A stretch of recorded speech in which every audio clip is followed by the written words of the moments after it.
saya izin karena sudah banyak tugas dan segala macam. Akhirnya sekarang tinggal 3, 4 termasuk saya. Cowok semua? Iya. Kenapa nggak cari karyawan yang cewek gitu? Sebetulnya ada keinginan dan ada niatan gitu ya. Cuman kadang saya berpikirnya gini, kalau kita di kota besar untuk cewek itu pulang jam berapa pun nggak ada masalah gitu ya.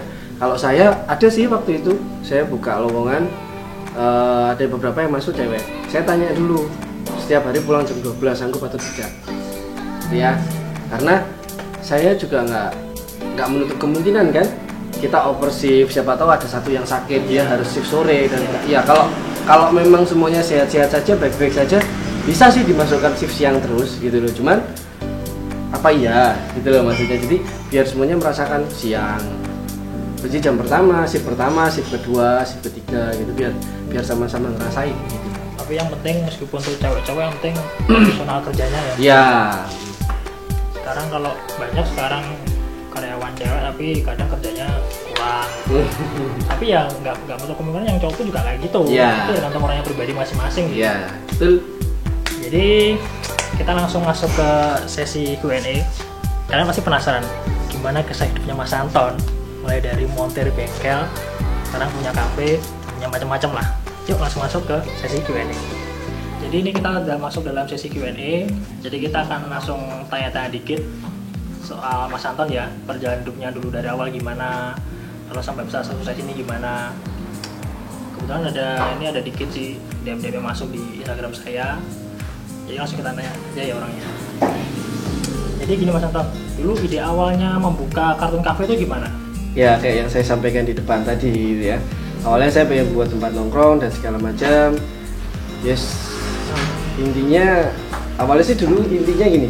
Awalnya saya dulu suka nongkrong ya. Saya suka ngopi ya di tempat lain gitu. Jadi ketika saya kuliah saya juga suka nongkrong. Ketika saya pulang ke sini saya juga nongkrong lagi gitu ya. Ya, kehidupannya anak muda kan kayak gitu kan. Nongkrong, ngopi gitu kan. Ya awalnya akhirnya punya keinginan kalau punya tempat sendiri dan itu bisa menghasilkan kayaknya lebih asik gitu ya.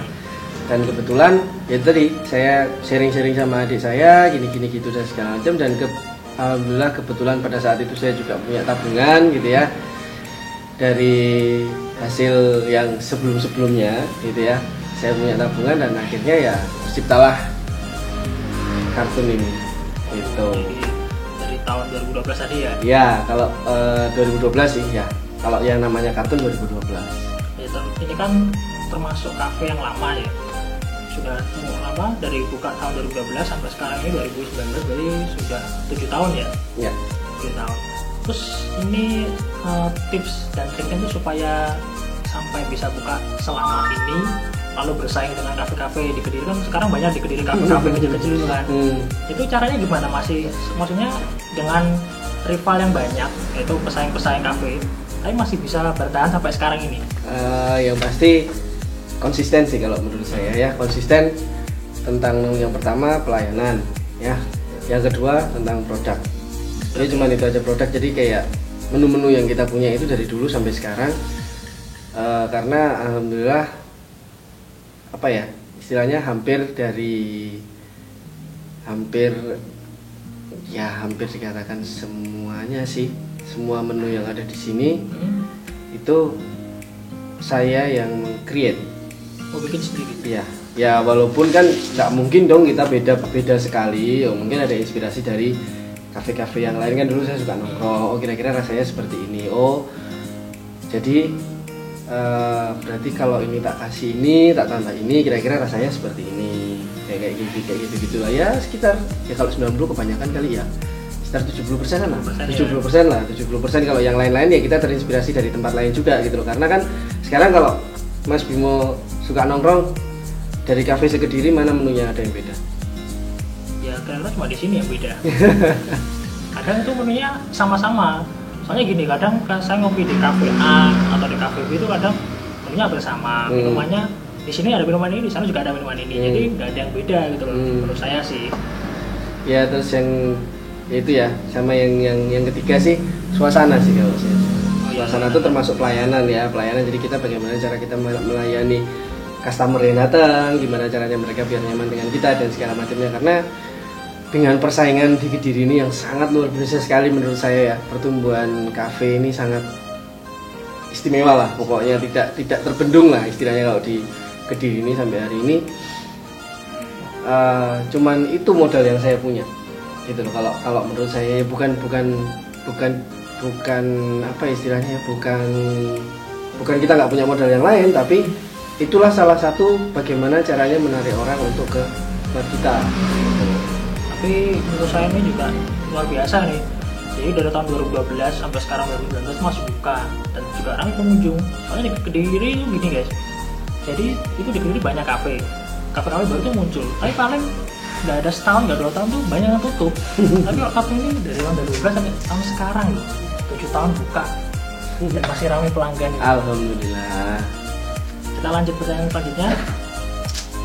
Kira-kira nih setelah membuka usaha ini ya, apa yang sudah Mas Anton hasilkan? Misalnya dari usahanya kartun ini. Jadi entah itu di rumah, mobil kah itu? Apa kira-kira yang Alhamdulillah sudah ada lah. Dan ini bukan sombong loh ya, karena ini Mas Anton tuh berjuang dari nol. Jadi ya sekarang siapa sih yang nggak mau menikmatin hasilnya gitu loh? Apa nih kira-kira? ya saya sudah ada hasilnya ya, gubuk ada.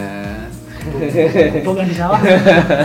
Ya rumah ya rumah. Ya pokoknya istilahnya alhamdulillah cukup lah gitu loh ya. Jadi apa ya istilahnya, Delman juga punya. Mana itu berarti yang becak? Tadi yang ditarik udah tuh bukan? Iya. Ya jadi alhamdulillah semuanya dari kartun ini alhamdulillah cukup untuk saya, istri saya, anak-anak saya. Nah yang penting cukup ya. Iya. Cukup buat beli rumah. Jangan dipaksa loh, nanti suruh nyebutin berapa-berapanya. Oh iya. Berarti intinya cukup buat beli rumah, cukup buat beli mobil. Berarti udah ada rumah, mobil ada ya? Alhamdulillah sudah ada. Terus ini Mas Anton, kira-kira harapan Mas Anton sendiri ya untuk usahanya ini gimana? Ya kalau saya pribadi sih saya pengennya ada perubahan sih. Maksudnya perubahan dalam artian saya akan refresh. Kasarannya bisa dibilang saya mau menciptakan kartun reborn lah istilahnya. Kita merefresh lagi, dari pelayanan kita tingkatkan lagi, dari apa ya, suasana kita rubah menjadi lebih nyaman, lebih kartun lagi dan segala macam. Mungkin seperti itu sih kalau menurut saya. Saya sih kedepannya pengennya kayak gitu ya, mudah-mudahan bisa terrealisasi dengan cepat. Karena ya kafe ini kayaknya simple ya, tapi kayak kita bahas tadi ya lumayan juga gitu. Dan yang paling berat itu sebetulnya di apa namanya, di suasana sih. Suasana kan mempengaruhi dekorasi, tata letak meja ya toh, bentuk meja dan segala macam. Nah itu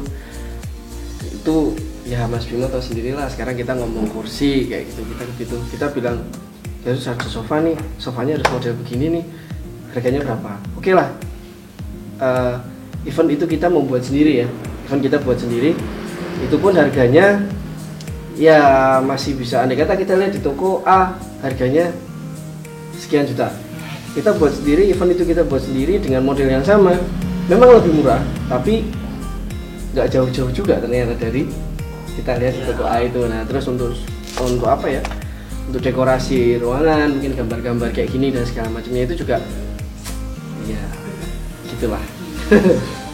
Jadi ini ya, intinya berarti usaha itu ya nggak gampang. Kita dari nol sampai sekarang tuh berarti kan nggak gampang, harus banyak yang dipikirkan, banyak yang dipertimbangkan. Nah berarti kira-kira ini kan pastilah untuk mencapai titik sukses saat ini ya, kira-kira kan saya penasaran ini dari Mas Anton dulunya tuh montir atau kerja di bengkel kok sampai sukses ini tuh ceritanya gimana? Pasti ada lah, semua orang pasti, orang sukses pasti punya kisah-kisah yang pahit lah. Cuma bisa diceritakan singkat aja. Kalau saya murni kerja di bengkel sih sebetulnya ya bisa dikatakan iya, bisa dikatakan enggak gitu ya. Jadi saya memang dulu pernah ikut-ikut di bengkel audio, pernah saya bengkel audio mobil ya, bengkel audio mobil saya pernah ikut di bengkel mesin juga pernah. Jadi memang sebetulnya sih saya senang dengan hal itu gitu. Maksudnya zaman dulu nih, maksudnya waktu zaman saya kuliah memang saya suka otomotif, sampai sekarang pun saya juga masih suka. Jadi ya namanya kita kerja ikut orang ya dimarahin bosnya, siang-siang sudah panas-panas sudah ngerjakan ABCD gitu ya, tiba-tiba ownernya datang, saya bilang kerjaan saya sudah selesai, ownernya datang, dia bilang salah itu, kamu gimana sih bla bla dan segala macam. Itu masih halus Pak saya menyampaikan, tapi kenyataannya nggak seperti itulah contohnya. Jadi ya ada sisi apa ya, memang kita memang mental sih kalau menurut saya ya. Jadi kalau sisi nggak enaknya sih banyak Mas. Jadi banyak usaha yang ada yang timbul tenggelam kayak gitu-gitu. Jadi memang nggak langsung kafe sih gitu loh sebetulnya. Dan kebetulan memang orang tua saya, memang ayah saya memang basicnya murni wira swasta jadi dulu, dan kebetulan ibu saya itu pegawai negeri. Jadi bagi saya itu adalah satu nilai plus yang sangat luar biasa. Artinya apa? Saya punya dua background yang melengkapi hidup saya. Gitu ya. Orang tua yang luar biasa. Jadi setiap usaha anaknya itu pasti ada doa dari orang tua. Semuanya sampai sukses ini. Amin. Jadi ketika seorang wira swasta murni itu seperti apa sih? Saya belajar sama ayah saya. Dan kalau saya jadi pegawai, saya nggak ngomong pegawai negeri ya, kita ngomong pegawai aja dengan rutinitas yang seperti itu tuh seperti apa sih gitu loh. Nah dari dua sisi ini akhirnya saya bisa ngambil kesimpulan, berarti kalau kita mau apa ya, usaha itu harus seperti ini. Kalau memang kita meniatkan jadi wira swasta itu seperti ini, kalau jadi pegawai ya seperti ini kayak gitu-gitu. Jadi itu salah satu yang membuat saya jadi ya seperti sekarang ini lah. Mas Bimo sudah bisa lihat sendiri lah ya, kayak gini. Nggak takut mencoba ya untuk katakanlah gini, kadang orang kan takut untuk mencoba itu, kadang pengen buka usaha takutnya nanti nanti rugi, modalnya gede, terus nanti belum lagi kalau kadang dari teman misalnya yang menghujat lah atau menyepelekan ya. Maksudnya nggak takut untuk hari itu. Kalau untuk hal usaha, kita mau memulai usaha itu intinya kita harus yakin dulu. Jadi gini, kalau saya sih disepelekan orang sudah biasa, bukan suatu hal yang istimewa buat saya. Jadi kalau kita dari awal sudah punya niatan kuat bahwa kita mau membuat usaha itu, kita mau berusaha ya coba dijalani. Asalkan intinya semuanya itu berawal dari kita sendiri. Kalau kita merasa bahwa kita ini memang kita ini mampu, kita sanggup, ya semuanya akan mengikuti hasil akhirnya gitu loh. Dan ya di mana-mana kan banyak tuh quote-quote-nya, itu di Instagram juga ada, di sosial media juga banyak kan sekarang. Jadi kayak usaha itu tidak pernah mengkhianati hasil, dan seperti itu ya, tergantung kitanya seperti apa. Jadi buat kalian yang mau buka usaha itu jangan takut untuk mencoba. Kalau kita kalau belum mencoba, kita tuh nggak akan tahu kapasitas kita tuh seperti apa, maksimalnya di mana, dan kira-kira kekurangan kita tuh di mana. Makanya jangan takut untuk mencoba. Contohnya Mas Anton ini dari orang yang kerja di bengkel, berani mencoba untuk buka kafe, meskipun dulunya nggak sampai seram ini, sampai sekarang nyatanya juga orangnya bisa di rumah, bisa di mobil. Dan ini yang terakhir ya Mas Anton. Lalu ini buat memotivasi nih penonton YouTube saya nih, kira-kira buat pesan anak-anak muda sekarang itu, kata-kata motivasi itu supaya lebih giat lagi bekerja dan juga semangat dalam katakan menjalankan usaha ya, itu bisa disampaikan kata-kata motivasinya. Usaha atau bekerja? Usaha dan bekerja. Kalau bekerja itu apa ya? Ya mungkin di usaha aja lah. Menekuni bidang usaha ya. Ya kalau menekuni bidang usaha, kalau menurut saya menekankan pada saya, atau saya itu bagi saya ya. Jadi saya punya quote buat diri saya sendiri adalah build your identity with passion. Artinya? Jadi buatlah identitasmu berdasarkan apa yang kamu inginkan atau yang kamu sukai. Passionmu di mana? Kamu pengennya seperti apa? Gitu ya. Jadi andai kata saya dulu kenapa buka kartun, saya suka nongkrong dan segala macam. Kayaknya memang jiwa saya jiwa menongkrong nih, gitu ya. Ya jiwa menongkrong nih, akhirnya ya apapun yang terjadi setelah saya membuka kartun ini, buatlah, saya pengen tempat nongkrong tuh yang seperti ini. Ketika saya nongkrong di kafe A, B, C, D, E, F sampai Z gitu ya, entah di dalam kota, entah di luar kota, itu kan saya punya, wah kayaknya asik nih kalau punya kafe yang model kayak gini nih, oh suasananya kayak gini nih, oh kayak gini. Nah akhirnya dari situ semua saya rangkum, saya punya sesuatu yang, oh saya pengen punya kafe yang suasananya seperti ini. Ya intinya kalau menurut saya, kalau bagi teman-teman yang baru mau memulai usaha atau anak-anak atau teman-teman yang masih muda-muda ya, do something lah gitu lah. Intinya do something, jangan takut untuk mencoba, jangan malu untuk jangan sakit hati untuk dihina, dan jangan salah untuk berniat. Karena kebanyakan orang-orang itu pasti memandang kita sebelah mata. Kadang kita melakukan apapun itu pasti dianggap salah gitu loh.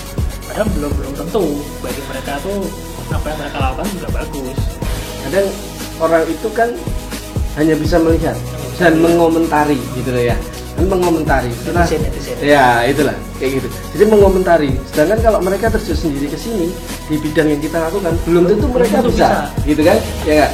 Jadi sepakat ya nih ya kayak gitulah. Jadi quote hari ini hashtag Anton 2019.